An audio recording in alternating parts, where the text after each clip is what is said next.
Welcome in, everybody. It's week number 9, the final week of the regular season here in Northeast Indiana. My name is Jeff Mahoney with Summit City Sports. And as always, we have Casey O'Boyle from Northeast Indiana GameNight. And Casey, let's just start off with this off the bat. Wow, what an amazing performance and career by Carson Clark, now the SAC's all-time leading passer. Man, that's really saying something. Yeah, it's a remarkable turnaround from where Carson was 2 years ago. Like I told you, I remember when he was sitting in my living room on Halloween night of 2019. He looked dejected. They'd gotten beaten in the playoffs, and they just felt like the Bishop Luers mystique was gone, at least temporarily. But I remember having a nice conversation with Carson and basically said, keep your head up, keep working. You're going to have you got a lot of parts there. You got a lot of young guys. You take your lumps now, you get that experience, and you're going to make a run next year being last year. As a junior, they did. They lost several regular season games, but they made that strong postseason run. Should have beaten Western Boone in the 2A championship game, in my opinion. But they didn't. They came back and they used that as fuel this year, Jeff. And right now they're 8-0. They're going to at least, well, barring Wayne upsetting Carroll, they're at least going to be conference co-champions, and they want the championship all to themselves. And Carson is a big reason for the turnaround out at Bishop Luers. He's had a tremendous run these last couple of seasons, and kudos to him for being, the all-time leading passer in the SAC. That's quite an achievement. So that's why we dedicated this cover to him getting the record last week. Really like this cover. It's that cartoon look. I reached out to Reggie Telemack. I don't know if you remember Reggie from Northside, played at St. Francis, really nice young man. He was always such a GameNight supporter, if you will, GameNight reader. I knew he was doing some graphic design work, and I asked him, I said, hey, can you replicate any of the studio cartoon stuff that I'm seeing on Fox News with the NFL? They're doing that this year. And I just thought, man, they're the same poses that we have in GameNight from our photo shoots, but they put a kind of a comic book cartoon look on it. And at first he made it sound like he wasn't able to do that. Well, then he came back and he showed me what he was able to do. And I was like, oh yeah, you got this, Reggie. So I was really pleased with this. I thought it was a beautiful cover. And again, a great tribute to Carson Clark and the Bishop Luers Knights. And for us, I think a great way to close out our printed season this year with GameNight. Wow, well, Reggie's designed some stuff for Summit City Sports as well. And he does such a great job over there at USF. He actually got into the game against Madonna. He's an offensive lineman there in his junior year. So Reggie doing great things. A proactive guy, he seeks it out, and the graphics, the schedules. He's made schedules for Northside and Carroll and different schools. So that's a young guy that's building up his portfolio. It's pretty cool to see. No doubt. And I told him I'd get a print for him of that cover for his portfolio, or he could have it framed and put on his wall, because it was, I thought, really nice. And again, a great job by Reggie, and a nice tribute to Carson and the Knights. Well, the first game we want to look at, Bishop Dwenger with a 4-4 record, traveling to take on Northrop, the Bruins, who are coming off a big 34-14 win at Northside. Going back to Bishop Dwenger here, 4-4, but this is a team I feel like is getting better and better every single week. Last week against Snider had a tough time running the ball, but Bodie Dickerson in the passing game looked pretty solid against the Panthers. Well, and they're starting to stretch the field a little bit too more, Jeff, which we've been waiting for all year. You've got 6'5" Rocco Sioka, one of the best big wide receivers in the state. You've got to utilize him more. They definitely did that last week. I thought Rocco had a breakout game, 3 or 4 really fantastic catches. You guys mentioned it on your broadcast, where the one two along the sideline, the one where he had to reach back, and I'm not sure how he acrobatically was able to pull that thing in, but he did. Of course, the jump ball on the sideline deep into the end zone. I thought we'd see more of that early on, We're starting to see it now, and I think that's smart by the Saints to utilize Rocco. I think that's going to open things up underneath for some slant passes and maybe even some screens, and utilizing maybe the tight end. I think Jack Titman is a guy at tight end we could see utilized a little bit more here down the stretch run as well, because he's just a really, really good football player. We saw how dominant he was last week at defensive end with 3 tackles for loss. I mean, he was all over the place. And so I expect some of these key playmakers to step up a little bit more for the Saints and be utilized more on the offensive side of the ball. And I think in doing so, that'll open up that running game. I mean, for KJ Titman, I forget what he had. It wasn't much, but I wrote it. I know it's in GameNight. Averaged 1.8 yards per carry. Well, I had 63 rushing yards on 24 carries. That was Dwenger's rushing. KJ had 21 yards on 13 carries. That's not KJ Titman like. No. That's if you would have told me that before the game, that would have been his rushing totals. I would have told you Dwenger would have lost by 35 points. And so credit the Saints. They were down 13-7. They had a woeful third quarter, dug themselves a big hole, but they came back and they kept fighting. They could have gotten one more stop late when they were down 8 points. They were still in it, and they could have had a miracle finish to tie it and maybe force overtime. But again, credit Snider. They had to have the win to stay in the hunt for the SAC title. But Bishop Dwenger, to your point, I think has played its best, most spirited football these last 2 weeks. Both losses, though, against Luers and Snider. Yeah, we had a video, a highlight that, kind of went viral, if you will, but that was Dickerson's touchdown run where he ran over the Snider linebacker in the end zone. People really seem to like that play there by Bodie Dickerson, who's not scared to get his nose dirty, that's for sure. Yeah, Bodie's done a great job. I'm so proud of that kid. You and I have talked off air before about him and the years that I coached him over at St. Charles. He had a really, really horrific broken arm in a CYO game out on Shields Field. And it was unbelievable to the point that I'm telling you, it was horrific. It was one of the worst football injuries I've ever seen live. And to see him come back from that injury and continue to work hard, to accept his role early on this year as a backup and make the most of his minutes when he'd get into the game, you got to give that kid a lot of credit. He spurted up. He's every bit of 6'3", 6'3.5". His mechanics are steadily improving.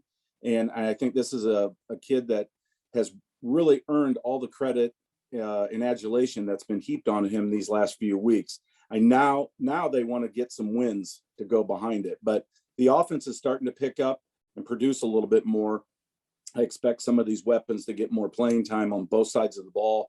Some of these guys need to be probably playing both ways a little bit more. Guys like KJ Titman, Jack Titman, Gavin Groves, those are guys that I would have seen some time on both sides of the ball. Adam Lee, I think, might have been nursing an injury last week too, and gave up some big pass plays.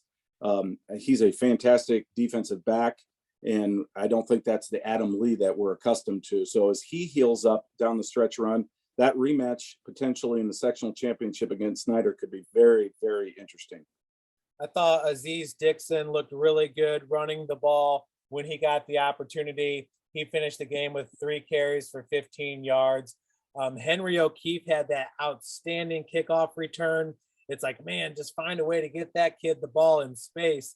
And forgive me with this name, I remember when I looked it up because I had to look at the blocked PAT a few times. Clawins Lucian? Lucian. Lucian? Yes, Clawins Lucian. And I'll give you a quick backstory on Clawins.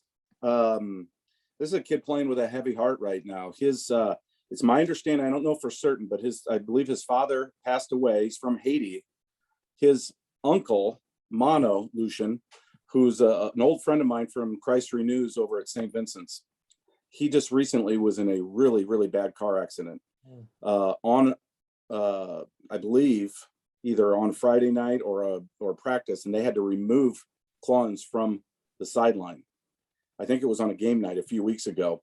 So to see this kid come up with a nice big play in a meaningful game, he's been a backup, a special teams type kid, but he just keeps working. was really excited to see him come up with that block PAT last week, and I thought it was a great opportunity to get him in game night this week. So prayers out to Mono. I have some friends there that are monitoring that situation much closer than I am. And now that I'm done with printed issues for game night, I can get over and see Mono, who's recovering from a very, very bad car accident. The prospects, my understanding, are hopeful, but he's got a long road ahead of him. Well, prayers certainly for their family. And Casey, when I left that game last week, I couldn't help but think Jack Titman was the best player on the field. And we're talking about DJ Moore, who's committed to IU, Dominic Moon, who's committed to Purdue. Am I way off by saying that? I don't think so. He was that good. Certainly in spots. There were plays that he made where he was unblockable, and they were game-changing type plays. And if the ball would have popped out, or there could have been, a scoop and score situation like he had 2 weeks ago against Bishop Luers. This is a kid that just makes plays, and he always has, dating back to his CYO days. So, no, I don't think you're offbeat at all. I mean, I know you guys praised him a lot last week during the broadcast, and rightfully so. But I think Jack's a phenomenal high school football player.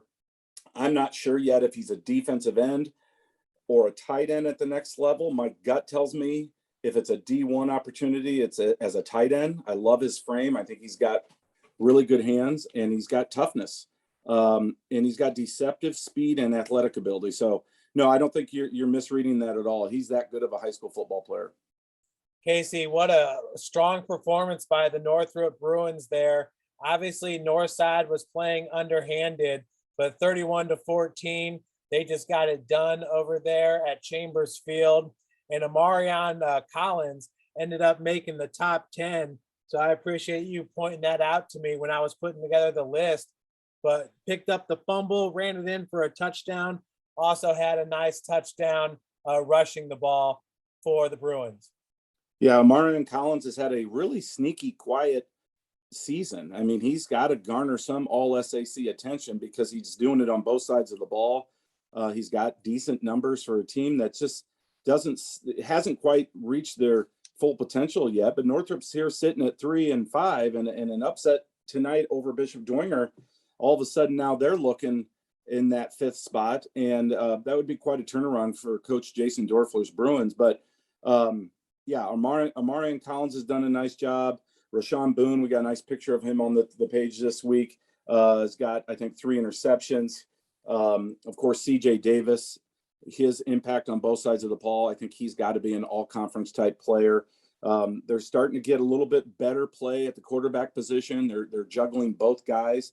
Roosevelt Norfleet is getting the lion's share of snaps, but Keon Bates is also factoring in, and it gives them a nice look when they want to show something different offensively.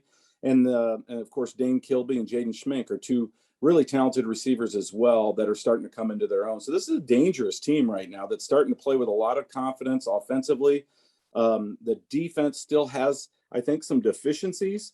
They're not real big. Damon Bainey is another 2-way guy in the trenches, I think, who's going to deserve and warrant a lot of all-conference consideration. I like what he's done this year as a senior. So they're a little depleted, I think, in the trenches on both sides of the ball, especially in the defensive trenches. But I like what they did last week in that big win at Northside. And I think this is a team playing with a lot of confidence. And who knows, they could rise up and beat the Saints in this contest if Bishop Dwenger isn't careful. It's kind of wild for me to think this. When I played football for the Saints, when we went up against Bishop or Northrop, they had Jermaine Kyles and Chris Ruby. Do you remember, Casey, those 2 offensive linemen for the Bruins? Oh, yeah. They always had size. It seemed like they always had size. And it seemed like they, for many, many years, back in the 90s, certainly, and maybe even early 2000s, they had Division I type athletes. I mean, you think of like Josh Gaines, what a player he was. And of course, Ben Rogers and Derek Fry from that great team in the late 90s. So they had definitely some players. That's not to say they don't have players now, but they don't have those big monsters. I mean, they used to have some really big tough football players in stature and in tenacity. And right now they've got some nice skill pieces, but they just don't seem to have those trench monsters that they had back in the late 90s. Yeah, and that's kind of my point with all that. It seems like that might be the weakest part of this team right now is in the trenches. Yeah, no doubt about it. That's where the deficiencies lie, and I think that's where they get exploited in certain types of matchups. If it's really rainy and they can't throw it the way they want to throw it, it could be a long night for the Bruins in this one because Dwenger might be able to dictate tempo with their ground game against Northrop's defensive front seven. Well, up next, we'd like to look at the Wayne Generals traveling to Carroll.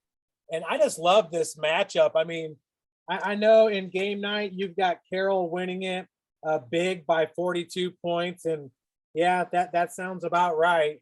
But man, Lamarion Nelson has been the most consistent, one of the most consistent players in the SAC this year. I mean, Jeff Becker is obviously consistent too. But this Carroll defense, could they keep Lamarion Nelson under 100 yards in this game? That's I think it's really intriguing. I think this is going to be a fun matchup. Well, I think they can. They fly to the ball so well, and the reason I say that is Wayne's passing game is close to non-existent right now. And if it's a wet track and a wet ball, Coach Sherwood Haydock knows his only chance is to milk the clock and pound the ball with Nelson, and they do it very well. But he may get 100 yards, but it may be on 40 carries. And so I think Carroll's defense, especially if they take some chances early on in down in distance, can get Wayne behind the chains. This is lights out. They're scoring at such a clip. I mean, 63 first half points last week against Concordia.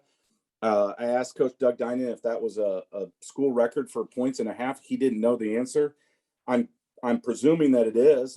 In my years of covering, they've had some big scores, but a lot of times, like the 70 some points they put up against Northside last year, that was spread out over 4 quarters. I mean, this 69 to 7 victory over Concordia, they actually got outscored in the second half by the Cadets. So it just tells you what a high level I think Carroll is playing right now, Jeff. And offensively, they're scary good, and they're doing whatever they want. I think that offensive line, led by Max Malcolm, if you scan up a little bit, there's a good picture of him from Leslie Palmer. She submitted that. I love that picture. I love the look on Max's face. I mean, he just looks like a lineman, and he's just ready to go to battle. I think their line is firing off on all cylinders. They're really gelling well. I think you've got Luke Carmody doing just enough with the running game, holding on to the ball. And then you've got a plethora of receivers, including some young guys that are starting to make some noise. Of course, Jamison Coverstone is always a one game away from putting up 200 yards. He's had a fantastic season. It's been a little quiet these last couple of weeks as some of these other guys are getting more targets. Coach Andy Papagiannis, the offensive coordinator out there, he's got to like what he's seeing from his offense because he's got a lot of parts, a lot of tools in his toolbox, and he's utilizing all of them right now. Owen Shealy, the backup quarterback, is doing some nice things too, just in case Jeff Becker goes down, because as we know, Jeff Becker factors in heavily in their running game, and he also has a propensity just to tuck it and run. I'm sure their coaches are like, Jeff, we don't need that. Throw it away. Jeff, slide. Jeff, get out of bounds. Jeff, you don't need extra hits. But the kid is a football player, and he loves to tuck it and run.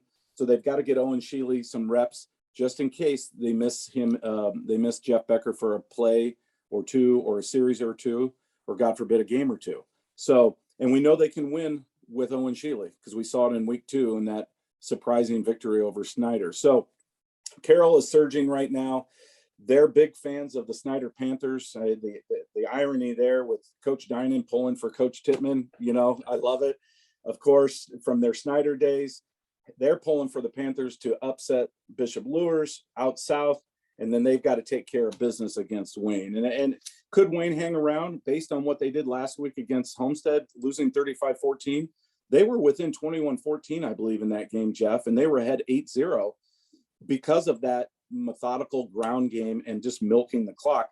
That being said, they still lost by 21 points, and they got off to a terrific start. So I could be way off on the 42 points. We'll find out, but Carroll's playing some serious football right now. I think this is a tall task for the Wayne Generals. Yeah, they certainly are. And I'll get to Jeff Becker in a second, but Casey, when you look over here at Lamarian Nelson, last week averaging 5.7 yards per carry, 188 yards rushing. Earlier this year against Snider, they're the only team to hold him under 100 yards. He had 96, while still averaging 4.4 yards per carry. And kind of that gold number is you got to average over 4, right? And he's been able to do it pretty easily this year. But can you think back, a team like Wayne, who's struggling to win games, they got 2 wins on the season, to have a player who just, I don't care how good the other team is, they really can't stop them. Well, Cowan last year from Northrop comes to mind. I mean, that was certainly, I mean, in recent history, Demarius Cowan out at Northrop had a all SAC type season. And we just felt like, okay, if they could just have something in the passing game, this offense would be lethal. And they just never really found that chemistry in their aerial attack to the Bruins. He comes to mind. I'm sure there's been some others. Certainly there have been some years, Sherwood Haydock's teams at Harding that maybe hovered around the 500 or below mark, and he had probably some pretty good ball carriers back then. It's just what he has to do. I mean, Sherwood Haydock through the years has always wanted to be a 50-50 guy. I mean, he used to pride himself on their balance, and he would send me emails or text messages in years past, Jeff, where he would spell out their balanced attack, and he would have 1,413 rushing yards and 1,419 passing yards, and he just reveled in it. I mean, he was like a mad scientist. He couldn't help himself. So this is not the way he wants to coach. I mean, this is what they have to do, he feels, to be competitive, and he's trying to set things up for the postseason. And he knows that Lamarian Nelson is the ticket to keeping them in games. That being said, I think he's got a few tricks up his sleeve in terms of the passing attack. We talked a little bit about the young sophomore quarterback. We're going to see him at some point. This may be a good opportunity tonight in a game that doesn't mean a whole lot in terms of conference standings for the Wayne Generals. We may see young Mr. Cooper tonight throwing it around a little bit and seeing if Wayne can't develop something, put something on film for people to prepare for in the postseason. And this could be a very, very dangerous Class 4A foe here locally in terms of the sectional. Yes, that would be their third quarterback. They started the season with Aiden Meek. Virgil Alexander, is that Darius's brother? I don't believe so. It might be a cousin. But again, they've got some nice size up front. You've got, Mecky Lee and Micah Nunn. I mean, these are big dudes. And I remember seeing them at the photo shoot. And I thought, wow, Wayne could be sneaky good running the ball this year, knowing that Lamarian Nelson was coming back. Certainly Sean Collins is kind of more of that scat back. But Sean is a tremendous athlete in space. I thought going into the season, they might have enough parts in the trenches to make some noise, but they've really struggled defensively. They've struggled sometimes against the pass, and I think that's where they could be exploited in this game against Carroll, is in their secondary. They've moved some guys around. We're seeing Aiden Meek now playing some defense. He's had a nice season. I think he's got 2 interceptions since they moved him defensively. Caden Rockford, I like that kid. He's done some nice things. Nehemiah Young, I think, has 4 sacks, is another player, a tight end, that I think they're going to have to get involved more in the passing game in the postseason. So, again, Wayne will be a dangerous out, I think, in the 4A playoffs, especially against Marion. The Giants have to come to Wayne Stadium on October 22nd. That is a very winnable game for Wayne. So they're building towards the postseason so they can make some noise there. That's kind of where Coach Sherwood Haydock traditionally has made hay as a coach, no pun intended.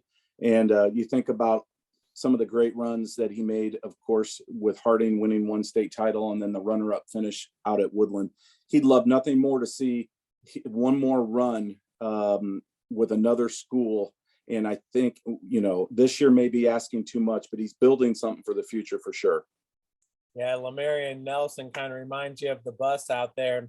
Jeff Becker, some people say this is a down year for him in his senior year, 19 touchdowns, 5 interceptions. But for his career, 72 passing touchdowns, 20 rushing TDs. I just think that's outstanding for Becker. Yeah, Jeff's going to be one of those guys that when it's all said and done, I think area coaches need to tip their hat, but also take a deep breath and say, thank goodness that kid graduated finally, because it feels like he's been playing forever.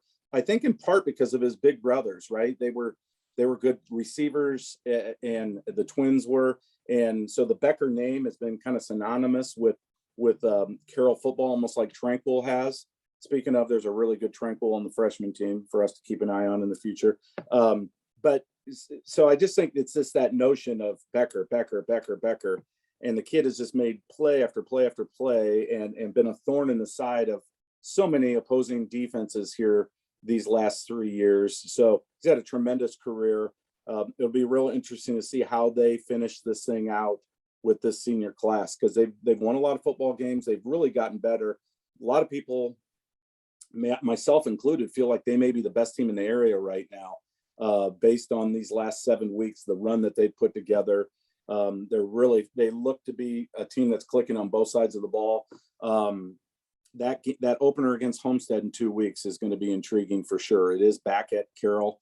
And it looked like 2 weeks ago it was 14-3, and I thought they were going to run away with it. Homestead stuck around and made a game of it late.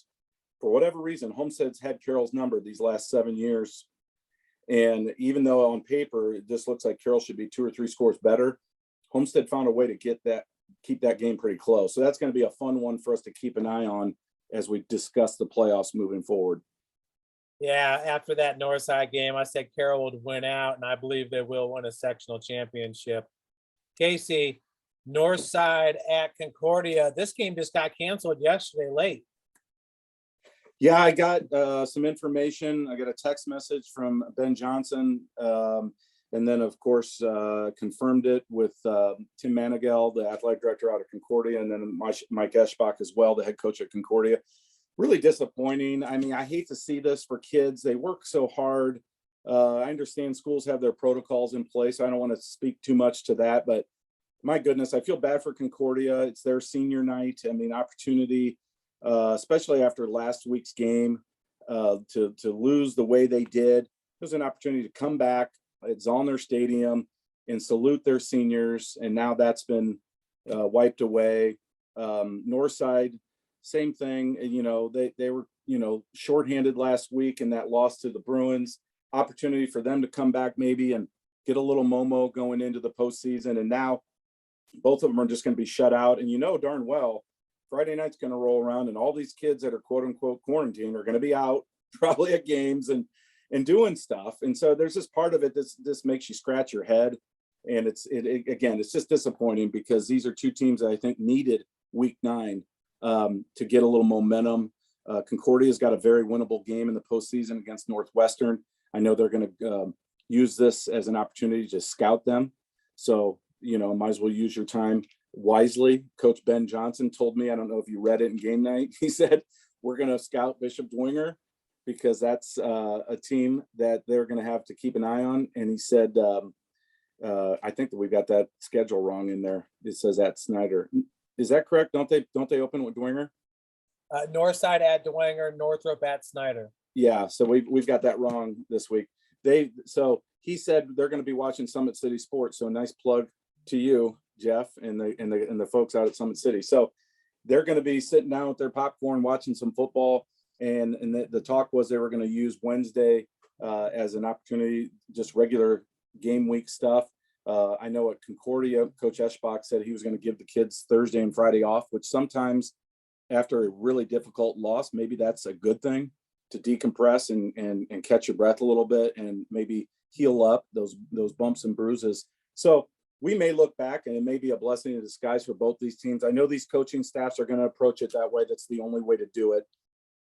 I'm disappointed because we dedicated 2 full pages to both these programs.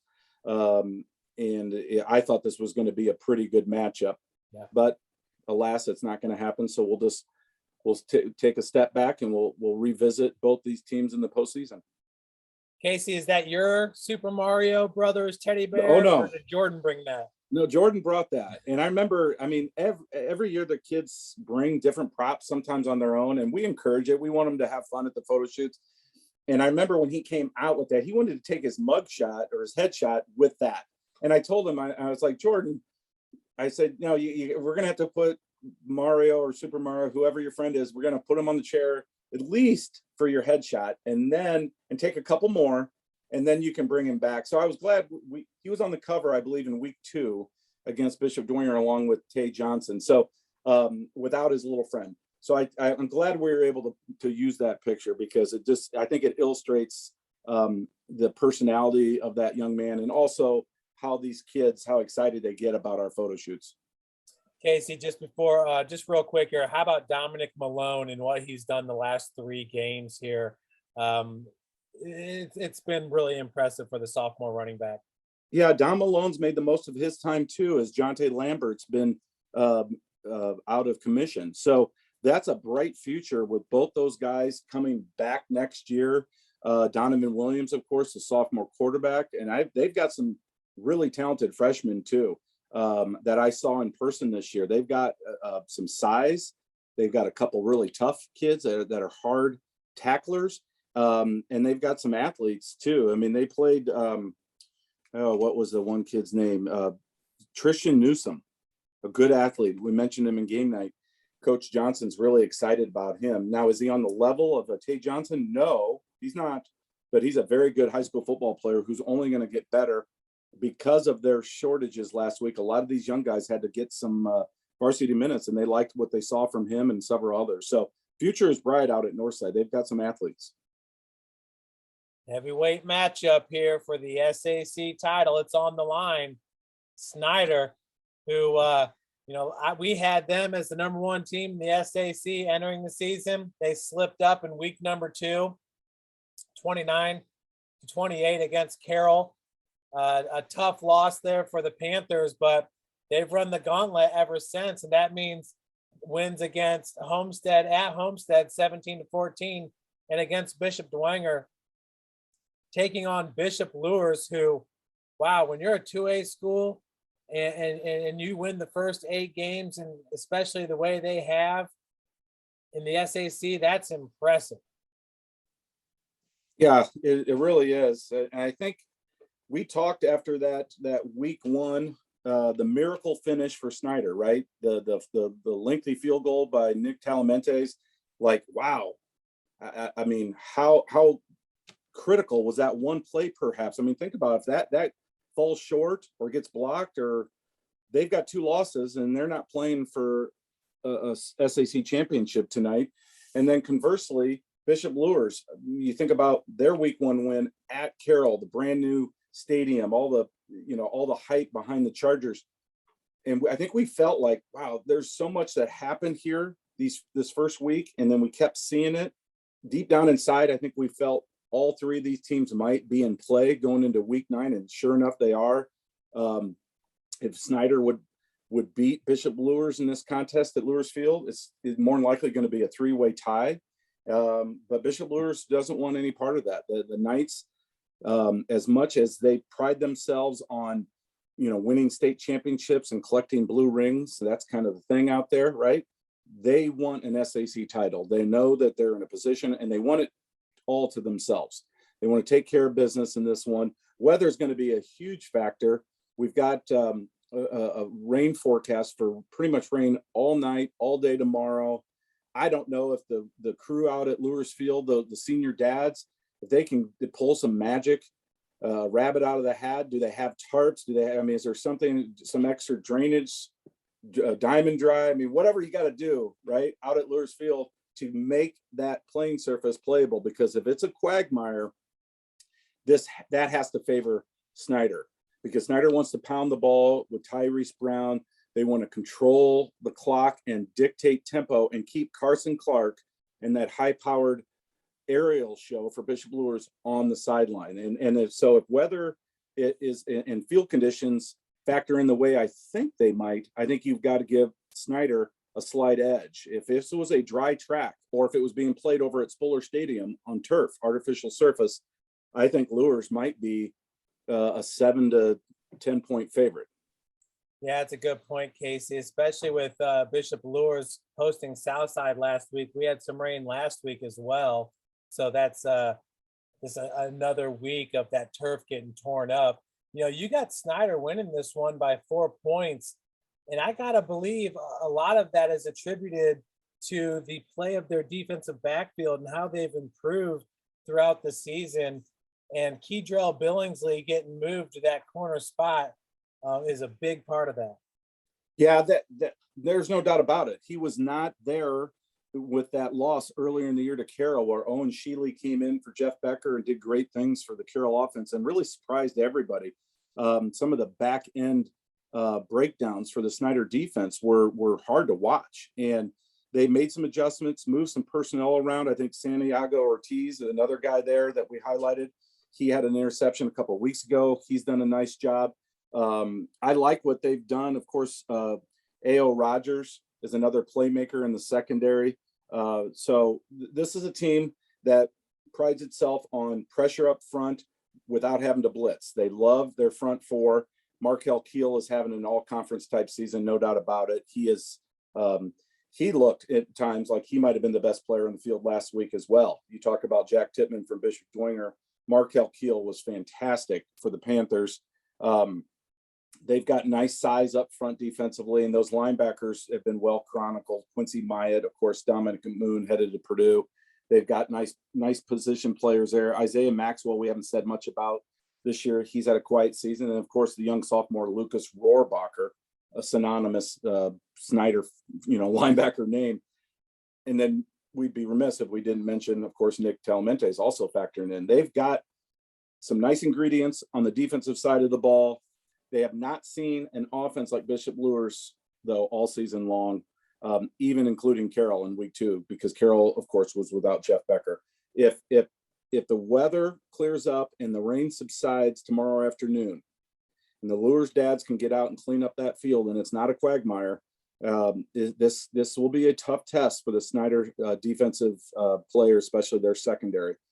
But it's a fantastic matchup. Two great, proud, tradition-rich programs. Both of them are going to put their best foot forward and try to get this win for all the right reasons. I can't wait for it, and it's a great way to finish out the regular season. Casey, with Carson Clark setting the SAC record for career passing yards, is he a lock now for the Player of the Year? No matter what happens. I wouldn't say that. And the one caveat right now for my money would be that East Side sectional championship matchup. If Laban Davis would pull a rabbit out of his hat and the East Side Blazers would upset Bishop Luers, that might change my thinking, because Laban Davis has put up some impressive numbers as well. And being outside the county, those outer tier teams oftentimes get overshadowed by the SAC schools. And that kid's a football player. And if he would outperform Carson Clark statistically and the Blazers would win that game, again, that's two big ifs. I think that might vault him into the conversation. But if I was a betting man and you're asking me right now, who's it going to be? I think Carson's in pretty good shape. I mean, this is a kid that's thrown for over 6,000 yards in his career, leading the area in passing. What does he have? 27 touchdowns. Is that right? And only 4 picks. His numbers are ridiculous. And it's interesting. You look at the career leaders here at Bishop Luers. It looks like it's about every 10 years you get a new guy. So I'm predicting in 2032, I don't know his name yet, but some little fella for Bishop Luers who's 7 or 8 years old right now will become the Bishop Luers and SAC all-time leading passer in the year 2032. There's a little Back to the Future stuff for you right there. Casey, over under 100 yards for Sir Hale against that tough defense. I'm going to say over. And the only reason I say that is I think the Knights are going to have to utilize him and his legs more than they want to because of field conditions. It's not going to be much over, but I think I think Sir Hale's going to have in the neighborhood of somewhere 24, 25, 26 carries for Luers to hold the ball and keep this game within reach. Because if Carson Clark can't grip the ball and it's a mutter, this will be a really, really tough game for the Knights. And Snider has the potential with that big offensive line and Tyrese Brown to just totally dominate this thing in the trenches. And just, if they get up early, that could be a nightmare situation for Luers if Carson's having a hard time throwing the ball. Conversely, if the weather cooperates and it's not too bad throwing the ball, I think the Knights will be in good shape. So that's the big storyline, is what the field conditions are going to look like. My gut tells me it's going to be a little bit of a quagmire out at Luers Field. One of the few schools here locally that still plays on real grass, and it may actually hurt their chances a little bit if conditions aren't good. Yeah, maybe the better question would have been under 5 yards of carry, which he has not been all season long. And lastly, Casey, for Snider, do they continue to look for Kamari Juarez deep? I mean, the conditions were slippery last week too, and he had receptions of 47, 40, and 25, 2 of those for touchdowns. Kamari was awesome last week. I to be honest, it was the kind of thing that I thought we would see earlier in the season. And he just, almost like Rocco Sioka at Bishop Dwenger, like, where's this been? But he, Luke Halpert threw some great balls, some great one-on-one matchups that Kamari Juarez went up and got. I don't think we're going to see those kind of numbers again because of field conditions, but I like what he did. I think he had a breakout game for sure. But you have to remember, I think Nick Thompson probably from Bishop Luers will be locking horns with Kamari. He's got a big edge there in terms of height, and I don't think he's going to have the same success against Nick Thompson. So to answer your question, no, I don't expect those kind of numbers, anything close to it in this one. Up next, Southside is traveling to take on Homestead. You've got Homestead winning this one by 38 points.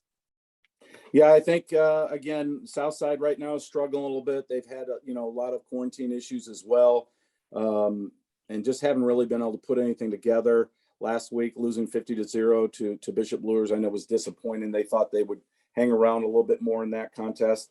Homestead, it feels like they kind of got a little bit of a wake-up call against the Wayne Generals. Maybe they overlooked them. It sounded like they might have after the lightning delay. And then once they steadied the ship, they went out and took care of business 35-14. So I think this is a game that Homestead wins pretty easily. I like what we've seen from the quarterback, junior quarterback, Peyton Slavin. He's had really quiet, sneaky numbers this year, throwing the ball for the Spartans. They've got plenty of weapons. Camden Johnson, we saw last week, kind of emerged. Seems like every week there's somebody new running the ball. It sounds like Des Smith might be out for a while. So, they're going to have to turn to these young running backs for sure in terms of their running game. But ideally, if the weather conditions hold out, they want to throw it around.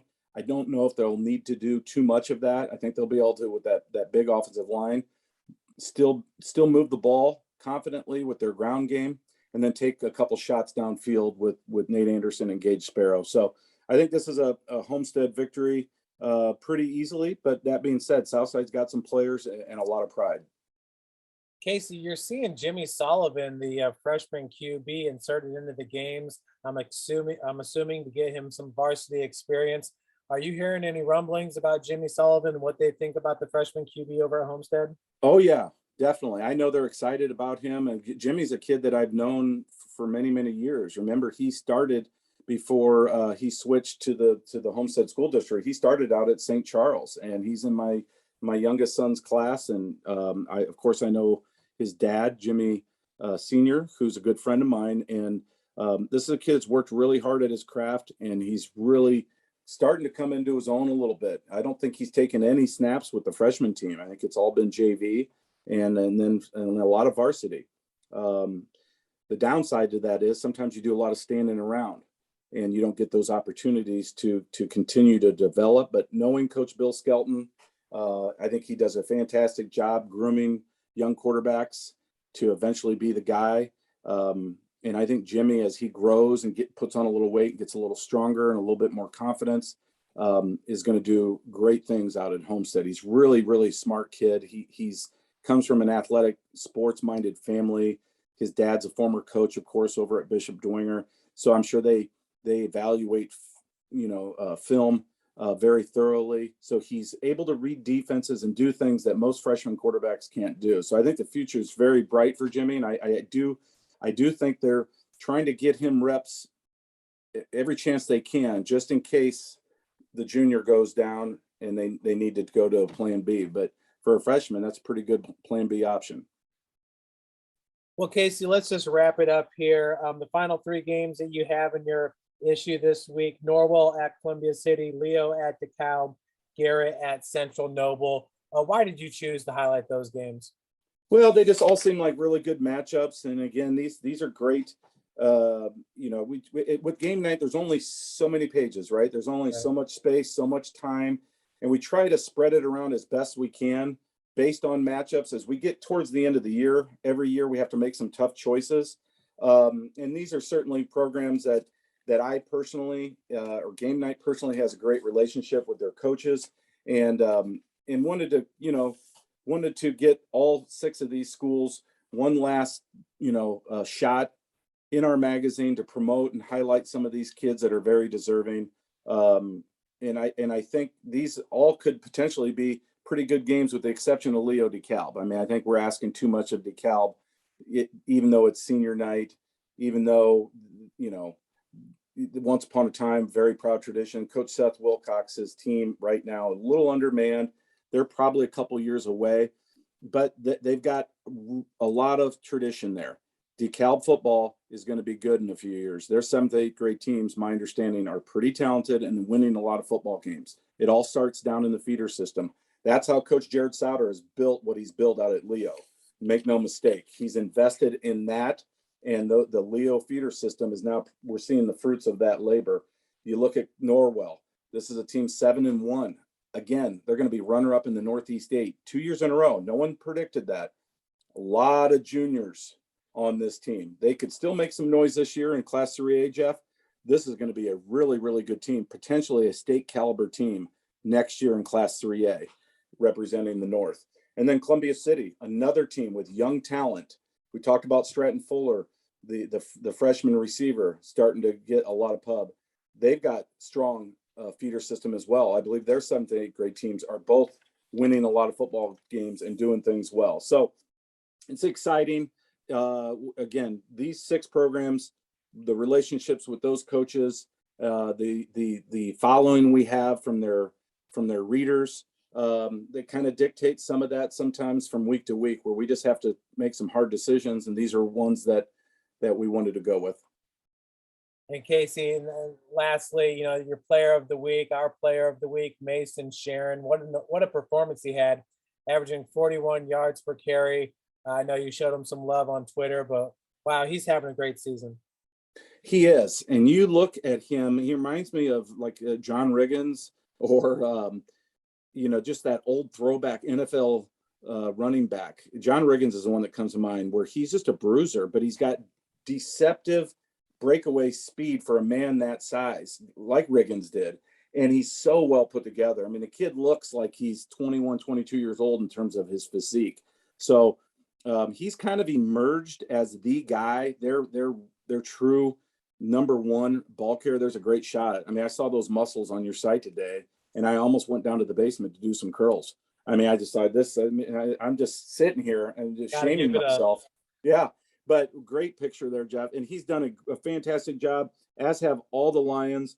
I think DJ Allen might sit out this game. It's more precautionary than anything else.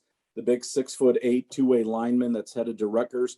He'll be back in the postseason for that huge game next week at East Noble, which we'll spend a ton of time talking about a week from now.